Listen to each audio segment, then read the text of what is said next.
Boa noite.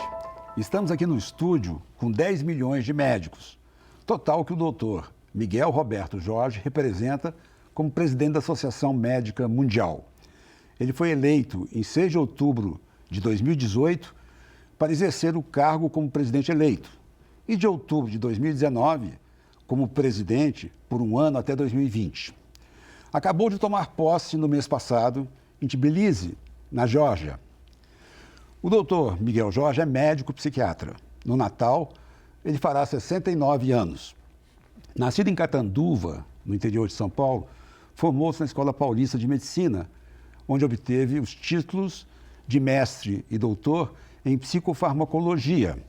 Fez pós-doutorado na Universidade de Pittsburgh, nos Estados Unidos, e acrescentou mais um título, o de livre docência em psiquiatria clínica, na Federal de São Paulo, a Unifesp, da qual se tornou coordenador do Comitê de Ética em Pesquisa.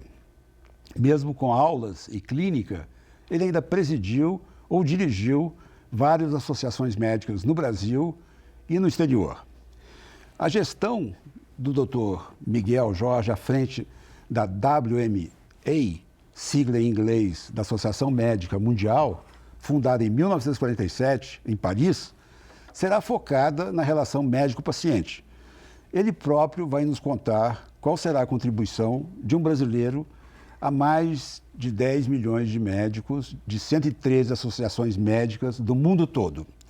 Boa noite, doutor Miguel Jorge. Boa noite, Moisés. É um prazer estar aqui no seu programa. Eu começo com o óbvio, o tema da sua gestão. O que significa relação médico-paciente?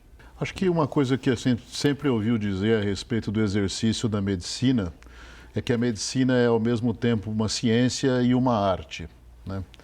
Nos últimos anos, o que nós temos visto é que com a evolução, fundamentalmente das pesquisas científicas, né, a medicina acabou se tornando cada vez mais tecnológica, vamos dizer assim, e eu diria que foi um pouco perdendo a sua humanidade, né, por uma série de condições.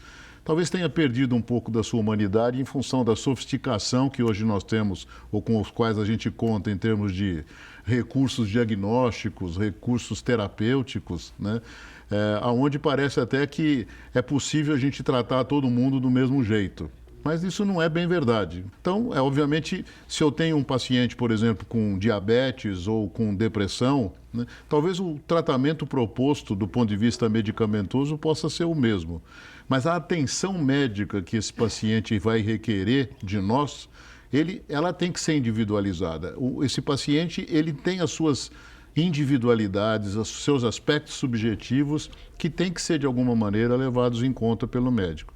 E, infelizmente, muitas vezes não estão sendo mais. Um pouco por negligência do médico, em grande parte, muitas vezes, por condições de trabalho, principalmente no serviço público, onde ele quase não tem tempo para estar com cada paciente adequadamente. Ou seja, há uma série de situações que acabaram contribuindo para uma desvalorização desse aspecto tão caro ao exercício da medicina, que é o estabelecimento de uma aliança terapêutica com o paciente. Doutor, eu entendo, pelo que o senhor está contando, que a palavra-chave é empatia. Agora, o que me ocorre é que, atendendo um paciente depois do outro, como é que pode ter empatia? É muito rápido, você chega num consultório e está cheio de gente. Exato. E se for estabelecer uma relação individualizada com cada paciente, não há tempo que permita, né? Na verdade, o nosso sistema de saúde, particularmente se a gente for pensar... Óbvio que se você é um médico de consultório particular, você tem um tempo mais alargado com cada paciente e pode dedicar a ele a atenção necessária e devida, o que nem sempre acontece mesmo assim, mas você tem o tempo para tanto. No sistema público isso é mais difícil.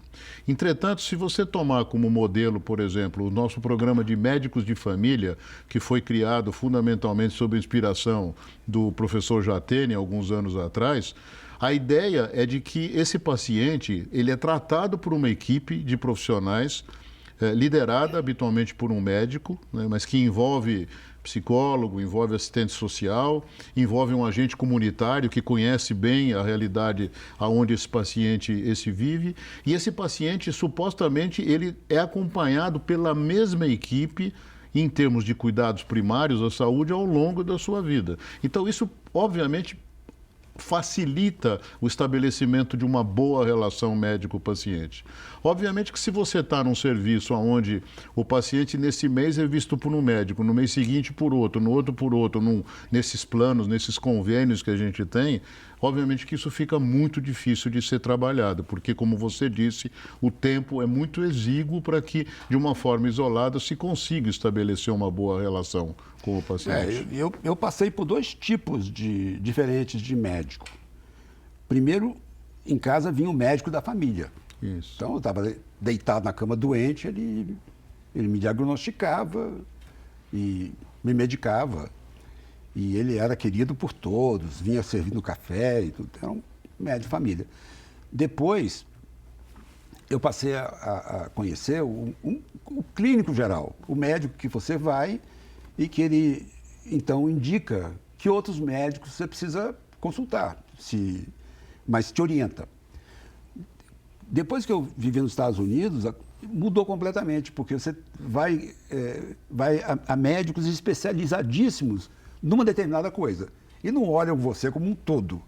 Então, você vai ver se está com infecção urinária, você vai ver só aquilo. É uma atenção fragmentada, né? E na Europa é diferente. A Europa ainda segue um pouco o sistema do médico que analisa o paciente totalmente. Por que a gente foi para esse caminho, doutor? É difícil a gente responder isso. Acho que tem questões de influências culturais.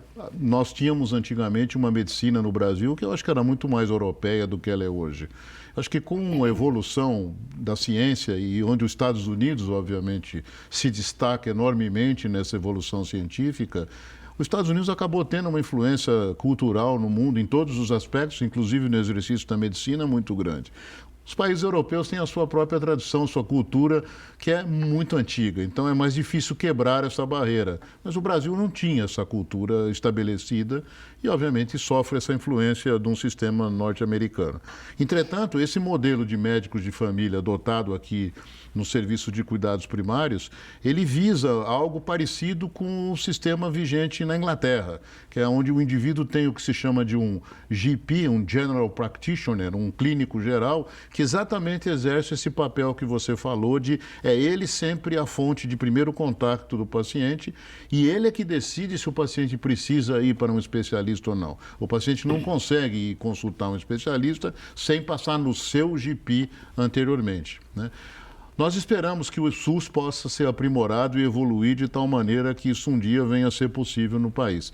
Mas não é uma realidade que eu entendo que esteja próxima dos nossos olhos no momento. Deixa eu sair um pouco fora desse tema da relação médico-paciente, mas voltaremos a ela depois. Que está me impressionando a volta de doenças que já estavam extintas, né? Sarampo, por exemplo. Uhum. Isso como é que acontece no nível da Associação Mundial? Vocês ficam sabendo que tem uma nova epidemia? Aqui no Brasil está voltando, né? Para você ter uma ideia, nessa mesma reunião há poucos dias atrás, 2 semanas atrás, que eu tomei posse como presidente da Associação Médica Mundial, nós estávamos discutindo e estamos planejando já, junto com a Associação Médica da Alemanha e a Academia de Ciências do Vaticano, de fazer uma reunião na Academia de Ciências do Vaticano em março do ano que vem para discutir o problema da vacinação. Como você sabe, nessa era de fake news, uma das que se espalhou e que se espalha rapidamente é de que vacina pode, por exemplo, causar autismo.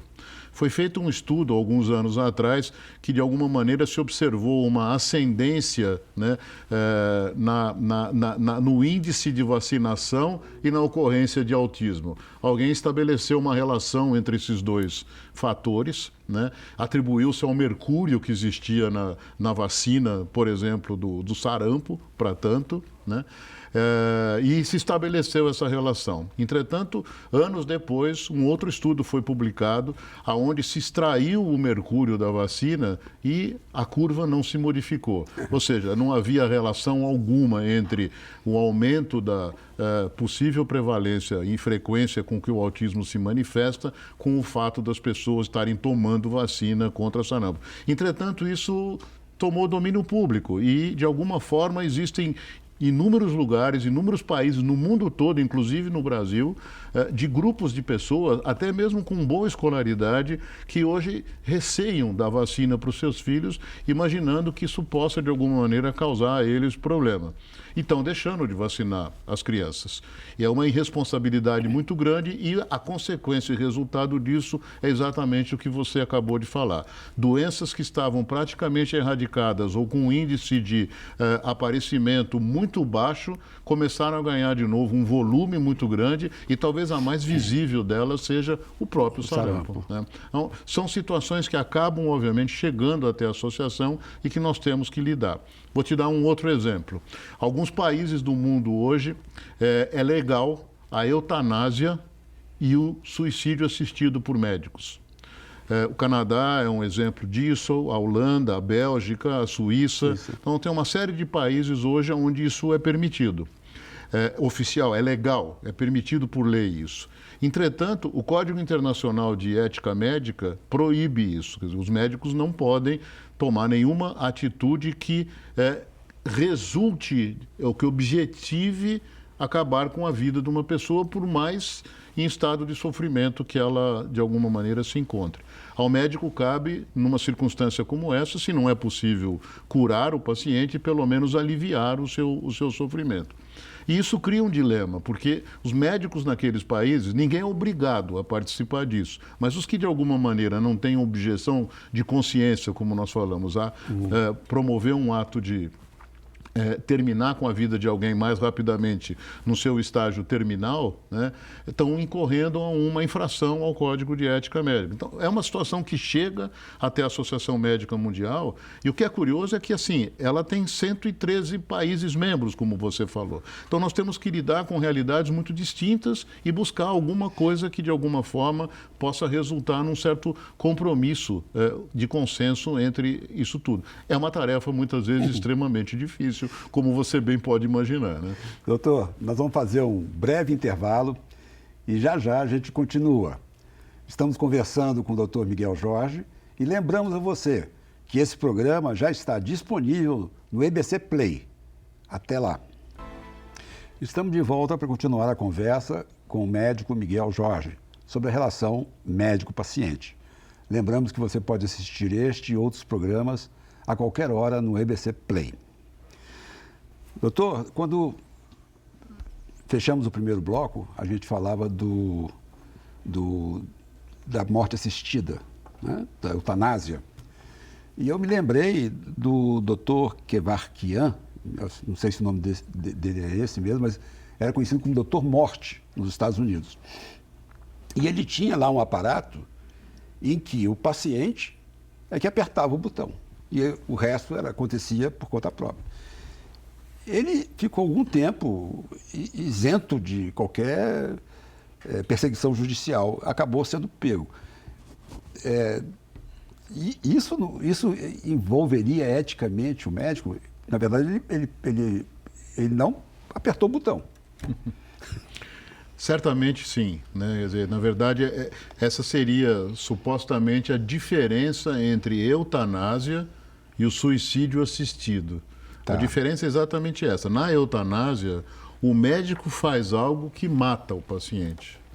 No suicídio assistido, por isso se chama suicídio, o médico apenas provê à pessoa o que poderá matá-la e é a própria pessoa quem, de alguma forma, se mata, vamos dizer assim. Sim. A gente já viu alguns filmes, inclusive, girando em torno disso. Então, é a história assim, a coisa está lá, cabe ao paciente apertar o botão. Foi ele quem, de alguma maneira, fez o ato final que vai lhe causar a própria morte.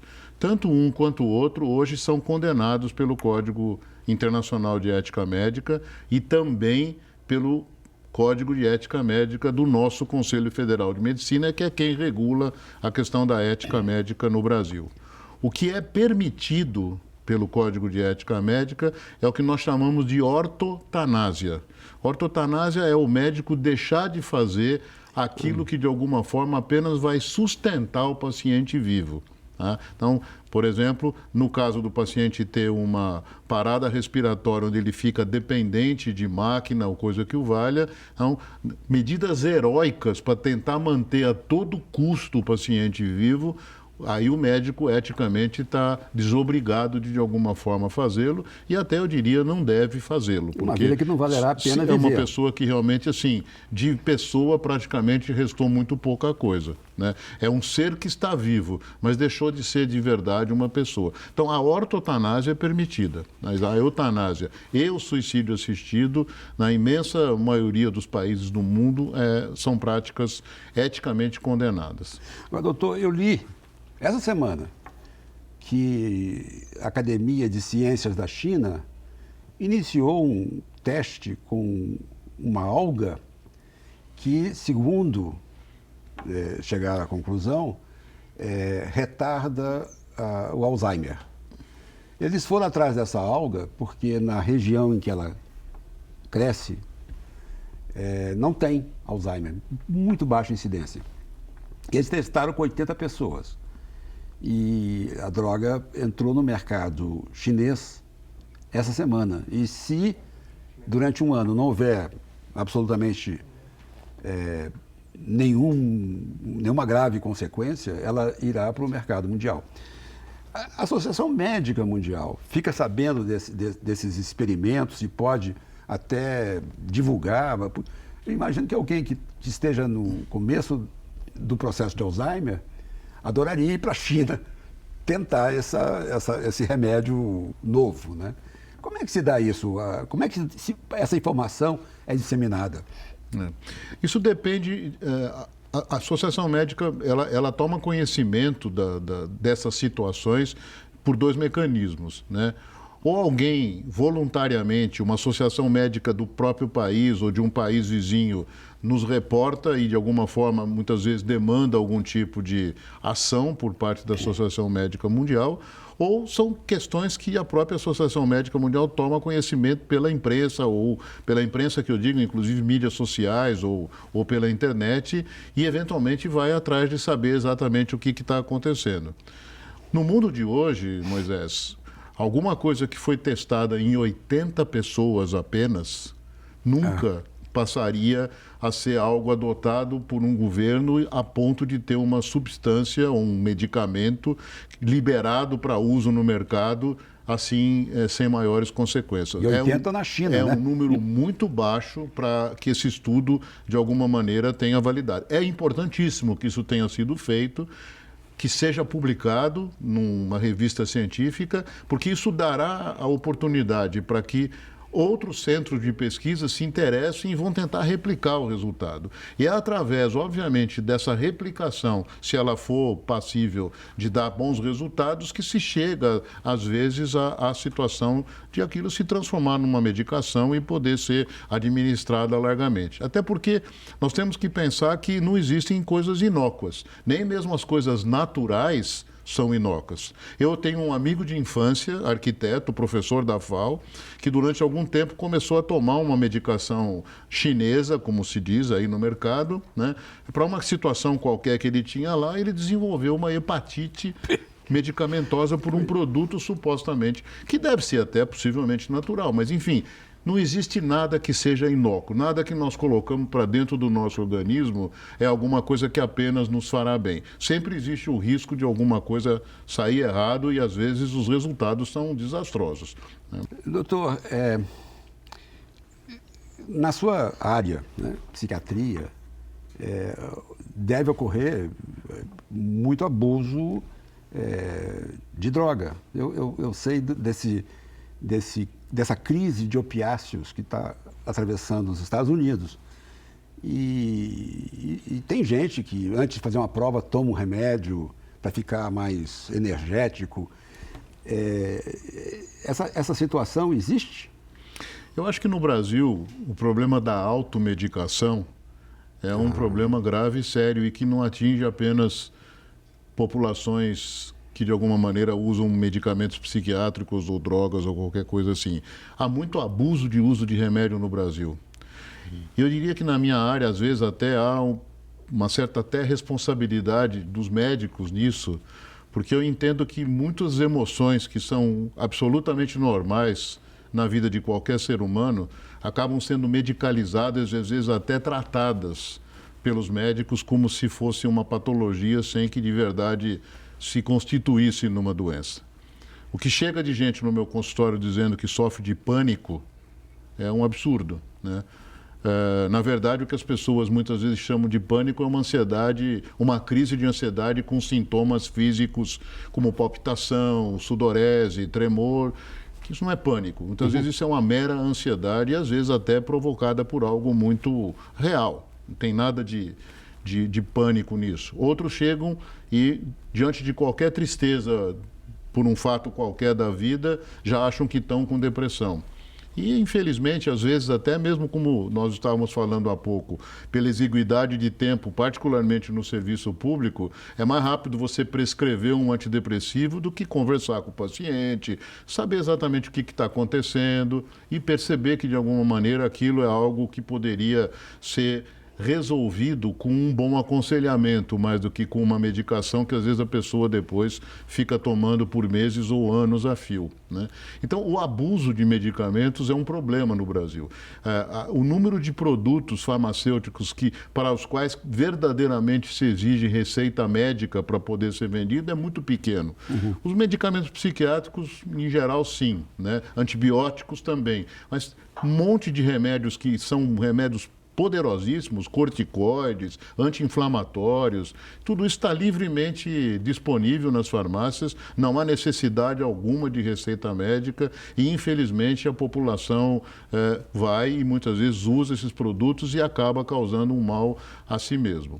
Agora, tem algumas dessas coisas, que você citou, os opioides, a epidemia de opioides que nós estamos vendo nos Estados Unidos, principalmente, particularmente para tratamento de dores crônicas, né? Onde esses opioides acabam induzindo verdadeiramente uma dependência real, concreta, uma dependência física. A pessoa, depois de usar por um certo período de tempo, ela não consegue mais parar sozinha aquilo, ela tem que ser tratada para poder conseguir se livrar dessa substância. E, às vezes, diante desse abuso, como já aconteceu e tem acontecido, as pessoas morrem até por conta de estarem abusando desses medicamentos. Então, isso é um problema realmente bastante sério que a gente tem que encarar e ver que medidas se poderia tomar do ponto de vista de regulação por parte do governo para impedir que isso se alastrasse da maneira como tem se alastrado.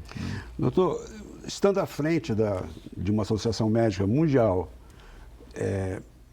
como é que o senhor diagnosticaria a situação dos médicos no Brasil, a medicina no Brasil, nesse contexto mundial?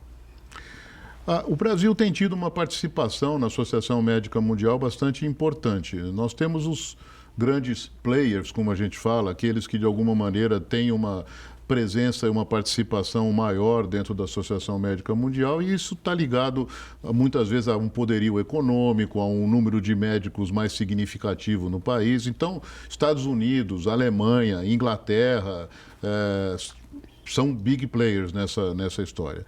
Nós somos um país que estamos abaixo da linha do Equador, né? Então, habitualmente, esses países da América Latina, da África e mesmo da Ásia, né, tirando, obviamente, o Japão, são países que, de alguma maneira, são menos ouvidos. Entretanto, nós temos tido uma participação extremamente consistente de trabalho na Associação Médica Mundial e a Associação Médica Mundial, como entidade, ela tem um grande apreço pela medicina brasileira, né? Isso é algo que eu acho que é importante e não foi por outra razão, talvez, que eu tenha chegado até a presidência da Associação Médica Mundial. Se nós não tivéssemos uma respeitabilidade no país sobre a medicina que, de alguma forma, nós exercemos aqui, não seria possível um brasileiro conseguir ser eleito para a Associação Médica Mundial. Então, eu entendo que esse reconhecimento, ele existe e é, obviamente, algo muito, muito bem-vindo, né? Doutor Miguel Jorge, nosso tempo acabou. Eu agradeço muito a presença do Dr. Miguel Jorge e a você, telespectador, pela companhia. Lembrando que você pode assistir este e outros programas a qualquer hora e dia no EBC Play. Muito obrigado e até terça-feira que vem. Até lá.